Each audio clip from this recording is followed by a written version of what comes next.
2 Corinthians chapter 10. Now I, Paul, plead with you. I plead with the gentleness and kindness that Christ himself would use, even though some of you say I am bold in my letters but timid in person.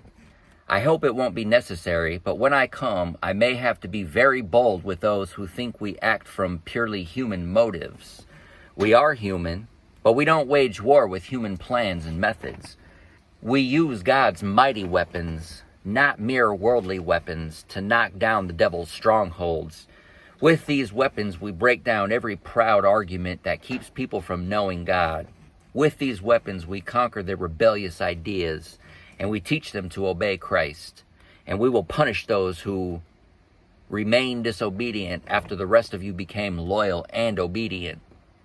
The trouble with you is that you make your decisions on the basis of appearance. You must recognize that we belong to Christ just as much as those who proudly declare that they belong to Christ.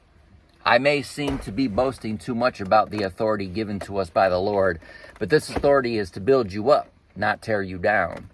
And I will not be put to shame by having my work among you destroyed.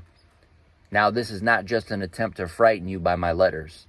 For some say, don't worry about Paul, his letters are demanding and forceful, but in person he is weak, and his speeches are really bad. The one who say this must realize that we will be just as demanding and forceful in person as we are in our letters. Oh, don't worry. I wouldn't dare say that I am as wonderful as these other men who tell you how important they are.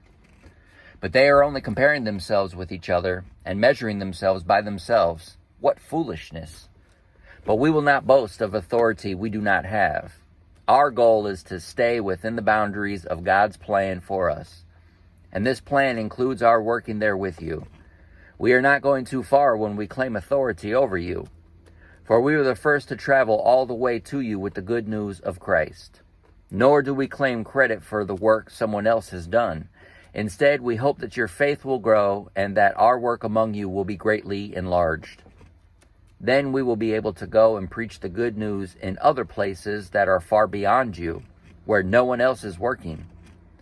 Then there will be no question about being in someone else's territory. As the scriptures say, the person who wishes to boast should boast only what the Lord has done.